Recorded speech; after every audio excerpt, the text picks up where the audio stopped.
अस्सलाम वालेकुम फ्रेंड्स। तो देखो मैं रेडी हो गई नहा धो के एकदम। ये सूट मैंने लास्ट टाइम पे ईद पे पहना था, उसके बाद मैं आज ही पहन रही हूँ। और सिंपल, ज़्यादा कुछ नहीं किया था, सिर्फ कानों में झुमके डाले थे और बाकी के ओनली सिंपल।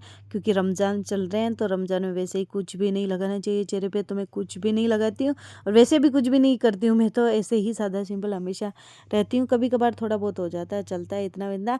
तो आज तो अभी तो लाइट भी चली गई, पूरे रूम में हो रखा है एकदम अंधेरा ही अंधेरा। और मैं फटोफट से बच्चे वगैरह सब नहा धो के एकदम हो गई रेडी, क्योंकि आज प्लान बनाया साहब ने। जैसे ही शहरी से फारिग हुए उसी टाइम साहब ने तुरंत कहा ये काम करते हैं, शहनाज अजमेर शरीफ चलते हैं। मैंने कहा ठीक है चलो, फ़ोन करके पूछ लो। साहब ने जैसे ही गाड़ी वाले को फ़ोन किया तो उसने तुरंत हाँ कर दी कि अभी मैं जस्ट फ्री हूँ भाई, चल सकते हो। तो तुरंत गाड़ी आ गई और उसके बाद पूरी की पूरी फैमिली हम उसके साथ में बैठ के निकल दिए घर से। और साथ में यहाँ पे आए तो पेट्रोल पंप पे पहुंच गए थे। वहाँ पे गाड़ी रोक दी थी, ड्राइवर ने बोले कि एक काम करो, गाड़ी में तेल बुलवा लो। तो साहब ने गाड़ी में टंकी फुल करवाई और उसके बाद में माशाल्लाह हम सब यहाँ से निकल गए। और ये सफ़र देखे मेरे को इतनी खुशी हो रही है, इतनी खुशी हो रही है कि मेरी खुशी का कोई ठिकाना नहीं है कि मैं हम सब जा रहे ख्वाजा साहब के पास में। और मेरे बच्चे तो इतने एक्साइटेड है, यहाँ पे साहब की खुशी का भी कोई ठिकाना नहीं। तो पूरी की पूरी फैमिली देख लो इस तरीके से गाड़ी में बैठी है। और उसके बाद में आ गए थे हम एक राजधानी होटल पे, क्योंकि है ना बच्चे भूखे थे। बिट्टू ने रोज़ा रखा था लेकिन उसको गाड़ी के अंदर उल्टी होती है तो उसका रोज़ा वैसे ही टूट गया। तो साहब ने बच्चों के लिए गाड़ी रोकी, बोले कि थोड़ी देर फ्रेश भी हो जाएंगे यहाँ पे।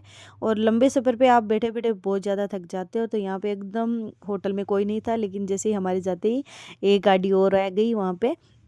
यहाँ पे बच्चे झूलने के लिए मस्ती करने लगे। ये देखो मेरा देवर का लड़का और तैमूर दोनों फुल मस्ती कर रहे हैं यहाँ पे भाई, इनकी चल रही है। तो उनको देख के मैं भी इनके पास में आ गई। तैमूर ने कहा मम्मा आप भी यहाँ पे आ जाओ, मैं आपको झूला झुलाता हूँ। तो उसके बाद में देखो ये भाई तैमूर है ना अपने पूरे के पूरे कपड़े में ना चाय डलवा ली तैमूर ने, और उसने मेरे देवर के लड़के दोनों मस्ती कर रहे तो उसके अंदर पूरी की पूरी चाय गिर गई। तो मैंने उसको बोला तूने तो तुम्हारी जात दिखा दी, गाँव में बोलते हैं ना तुम्हारी जात दिखाए बगैर रहते ही नहीं, वही वाला काम किया। अल्हम्दुलिल्लाह हम अजमेर शरीफ पहुंच गए तो गाड़ी को लगा दी थी पार्किंग के अंदर।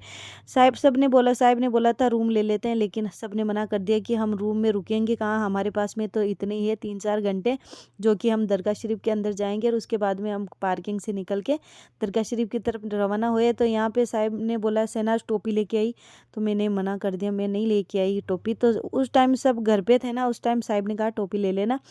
तो मैंने टोपी रखी थी, मैंने टेबल पे टोपी रखी थी, मैंने जास्मीन से बोला पर्स के अंदर टोपी डाल देना दो। तो वो भी खुद भूल गई थी और उसको याद आया, मैंने कहा पर्स में चेक कर, तो उसने कहा पर्स में टोपी है ही नहीं। तो ये अंकल खड़े थे चाचा, तो साहब इनसे टोपी खरीदने लग गए। और तैमूर को तो टोपी का वैसे ही इतना शौक है कि उसको तो एक से एक चाहिए, तो वो बोल रहा पापा 4-5 एक साथ में ही दिला दो।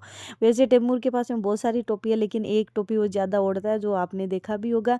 और साहब बार बार में ट्राई कर रहे थे उनको। और ये वाला कलर है ना मुझे साहब पे बहुत ज़्यादा अच्छा लगा था, जब साहब ने ये कलर पहना था मुझे अच्छा लगा था यही कलर। लेकिन मैं उस टाइम साहब को कुछ भी नहीं बोली कि तुम ये कलर ले लो। साहब ने फाइनली अपने लिए ये कलर लिया, माशाल्लाह ये भी अच्छा लग रहा है। उसके बाद में हम आ गए यहाँ पे फूल की दुकान पे। तो साहब ने हमने फूल लिया, तो भैया ने कहा फूल भी यहाँ से ले लो, चप्पल बाहर मत खोलो, चप्पल भी अंदर खोल दो। तो हम सब ने जब चप्पल जूते अंदर ही उतार दिए और उसके बाद में बाहर आए। तो ये भैया ने कहा चादर तो नहीं ली, चादर तो ले लो। तो हमने कहा चादर तो चाहिए, लेकिन उन्होंने कहा बड़ी चादर ले लो। तो हमने मना किया कि अगली बार आएंगे इंशाल्लाह तो बड़ी चादर पेश करेंगे, वो जो कि हमने मन्नत मांग रखी है वो ज़रूर हम पूरी करेंगे। उसके बाद में ये वाली चादर ली थी, ये फूल वगैरह सब। और मेरे देवर के लड़का बोल रहा है एक साथ में सब दोगे तो ये गिर जाएगा, मुझे ये सब पॉलीथीन में दे दो। मैंने बोला तैमूर को दे दो, तो साहब ने मना कर दिया कि तैमूर अगर लेके जाएगा ना तो वो कहीं पे गिरा देगा। और उसके बाद में ये भैया मुझे समझाने लगे कि दीदी आप अपना फ़र्श और मोबाइल वगैरह सब सेफ्टी से रखो ना, नहीं तो यहाँ पे चोरी हो जाएगा। तो उसके बाद में हम सब यहाँ से निकल गए। ये देखो भाई यहाँ का पूरा नज़ारा माशाल्लाह बहुत अच्छा लग रहा है। तैमूर जिद कर रहा है कि मुझे दे दो मुझे दे दो, मैंने मना कर दिया कि नहीं। और साथ में ये भैया हमारे पीछे आ गए, बोले कि फ़ोटो खिंचवा लो फ़ोटो खिंचवा लो। साहब ने मना कर दिया, बिल्कुल भी नहीं, बोले फ़ोटो नहीं खिंचवाई, मोबाइल में ऑलरेडी वीडियो शूट हो रहा है। ये देखो अजमेर शरीफ दरगाह शरीफ का गेट, जो कि माशाल्लाह सबसे ज़्यादा प्यारा लगता है यहाँ से देखने में खड़े होके।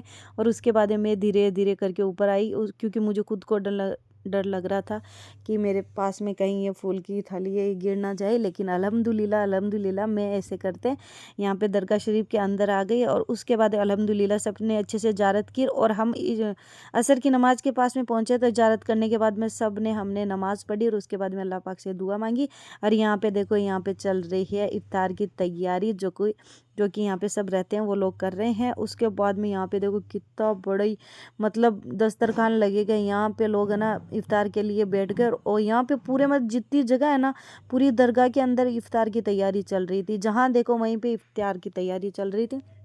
मैंने साहिब से कहा ये सब क्या है। साहिब ने कहा मैं तो खुद फर्स्ट दफ़ा रमज़ान में आया, मुझे खुद को इतना नहीं पता, लेकिन ये सब देख के इतनी खुशी हो रही थी कि देखो तो सही लोग कहीं से भी आ। मैंने कभी सोचा भी नहीं था कि मैं ऐसे रमज़ान में रोज़ा रखूँगी, फिर जाऊँगी इफ्तार वहाँ अजमेर शरीफ ख्वाजा साहब के वहाँ पे जाके मैं रोज़ा खोलूँगी। अल्हम्दुलिल्लाह अल्हम्दुलिल्लाह ये सब के नसीब में हो, हर इंसान के नसीब में ये हो। और उसके बाद में हम सब ने बैठ के यहाँ पे दुआ की। मेरे जितने भी यूट्यूब फैमिली के लोग हैं मैंने सबके लिए दुआ की, जितने भी हमारे अड़ोस पड़ोस के सबके लिए, अपने परिवार के लिए सबके लिए ख्वाजा साहब से दुआ की कि ख्वाजा साहब अल्लाह पाक से आप दुआ करना कि सबकी परेशानियां ख़त्म हो जाए। और उसके बाद मैं साहिब यहाँ हम दोनों यहाँ पे निकल गए। मैंने कहा साहिब के सर में हो रहा था थोड़ा सा दर्द, क्योंकि उनको पता नहीं गाड़ी के अंदर मतलब एक हो जाता है ना जब गाड़ी का शीशा अगर बंद हो जाता है ना उसके बाद साहिब के अंदर घुटन होने लगती है और साथ में उनका सर भी चकराने लगा है, तो उनको सर में दर्द हो गया। तो मैंने कहा अपन थोड़ी देर यहाँ पे घूमते हैं, आपको सुकून मिलेगा। सही में ख्वाजा साहब का ये मज़ार देख के हकीकत में सुकून सा महसूस हुआ, एकदम ऐसे लगा कि दिल को पूरा सुकून हो गया, सब दर्द है ना ख़त्म हो गए। जितनी भी दुख तकलीफ घर से लेके आते हैं ना वो सारी की सारी यहाँ पे पूरी हो गई। उसके बाद में हम आ गए थे यहाँ पे डेग पे। देखो माशाल्लाह कितना बड़ा डेग है, ये डेग देख के मुझे इतनी खुशी होती है, यहाँ से जाने का बिल्कुल भी मन नहीं करता। जैसे ही बच्चों को पता चला कि अब हम यहाँ से जाएंगे तो बच्चे थोड़े से इमोशनल हो गए और कहा पापा हम नहीं जाएंगे, एक रात रुकते हैं यहीं पे, रूम ले लो। तो साहिब ने कहा कि बेटा मुझे अभी जस्ट निकलना है। और ये माशाल्लाह बिल्ली इतनी प्यारी थी। बच्चों ने कहा मम्मा आप देखो इसको, बिल्ली को हम ऐसे हाथ लगाते हैं तो ये बिल्ली बिल्कुल भी नहीं उठती। मैं जब नमाज़ पढ़ रही थी उसी टाइम ये बिल्ली मेरे पास में वहाँ पे बैठी थी, मैं ऐसे करने लगी, मुझे नहीं पता था कि मेरे इतने लाड प्यार से ये मुझे ही थोड़ा सा इस तरीके से किया उसने कि मेरे यहाँ पे नोच लिया था। और उसके बाद में मुझे बहुत ज़्यादा पेन हुआ, लेकिन कोई बात नहीं, ज़्यादा नहीं हुआ था, थोड़ा सा यहाँ पे हुआ। देखो कितने चोट आ गई, थोड़ी बहुत है, ज़्यादा नहीं, अल्हम्दुलिल्लाह ठीक हो जाएगा, कोई बात नहीं, ये सब तो चलता रहता है। उसके बाद में हम सब निकल गए और यहाँ पे आए तो बच्चे ज़िद्दी करने, नहीं पापा नहीं चलेंगे नहीं चलेंगे, यहीं पे रुकें। साहिब ने कहा नेक्स्ट टाइम आएंगे ना तो रुकेंगे, अभी क्योंकि टाइम भी नहीं है और तुरंत निकलना है। मतलब 3-4 घंटे है ना ऐसे निकल गए कि हमें पता ही नहीं चला कि इतना, हमें ऐसे लग रहा है कि हमें 10-15 मिनट हुए हैं आए हुए। बिल्कुल भी मन वहाँ से निकलते हुए इतना मन उदास हो गया था कि यहाँ से जाने का बिल्कुल भी मन नहीं करे। अल्लाह अगर कोई भी जिम्मेदारियाँ नहीं होना तो सारी यहाँ पे मतलब 8-10 दिन आराम से रुक के बैठ के आराम से ख्वाजा साहब के यहाँ पे इबादत करके उसके बाद में घर पे जाने का मन करे। लेकिन कोई बात नहीं, नेक्स्ट टाइम पे अल्लाह पाक सुनेगा तो ज़रूर आएंगे। और साहब बैठ गए यहाँ पे जूते चप्पल पहनने के लिए, उनको कोई जगह ही नहीं मिली थी। मैंने कहा इनको जगह देखो तो सही, कहीं मिली। साहब ने कहा जैसी जगह मिले उसमें ही मैं खुश हूँ। उसके बाद में हम सब लोग आ गए मार्केट की तरफ। साहब देखने लगे सबके लिए कुछ ना कुछ खरीदने के लिए। सबको बोला साहब ने तुम जैसा चाहो वैसा कुछ खरीद लो, लेकिन सब अपनी अपनी पसंद का देख रहे थे। पसंद कर यहाँ पे देखना भी बहुत अच्छा लगता है कि इतनी सारी चीज़ें देख के इंसान वैसे ही चौंक जाता है। और ये सच बात है कि अजमेर शरीफ वही जाता है जिन्हें ख्वाजा बुलाता है। ये हमेशा हमारे साथ में होता है कि तुरंत प्लान बना और तुरंत हुआ। हम जब खुद प्लान बनाते हैं ना इस तरीके से तो हम अजमेर शरीफ नहीं जाते। जिस दिन ख्वाजा साहब प्लान बनाते हैं ना अपने के लिए उस दिन हम अजमेर शरीफ पहुंच जाते हैं। कि इरादे तो रोज़ बनते हैं लेकिन वही अजमेर जाते हैं जिन्हें ख्वाजा बुलाते हैं। वो हमारे साथ में हुआ। उसके बाद में बच्चों ने खरीदारी की, यहाँ पे सब लोग आ गए अच्छे से। बच्चों ने अपना अपना सामान देखने लग गए और किया तो सबसे ही ज़्यादा जिद्दी खोरी है। किया को तो पूरी दुकान ही खरीदनी है, पापा ये दिला दो पापा वो दिला दो। तो ये भैया किया से मजाक करने लग गए। किया को बोल रहे थे सारा सामान 1-1 रुपए में मिल रहा है, गुड़िया तुझे जितना खरीदना है उतना खरीद ले। तो किया अपने पापा से जिद्दी करने लगी, बोले पापा इतना तो सस्ता सामान मिल रहा है, फटोफट दिला दो ना। और उसके बाद में मिठाई की दुकान पे आ गए, सबके लिए मिठाई ली। और उसके बाद में बच्चों को खानी थी आइसक्रीम, तो साहिब ने सबको आइसक्रीम खिलाई। साहिब ने कहा सेनाथ तू भी आइसक्रीम खा ले, क्योंकि तुमने जब से इफ्तार किया उसके बाद में कुछ भी खाया पिया नहीं। यहाँ पे ये सब लोग खड़े हैं। उसके बाद अंकल के पास में छुट्टे पैसे नहीं थे, उन्होंने कहा रमज़ान में थोड़ा सा धंधा मंदा चलता है तो मेरे पास छुट्टे नहीं है।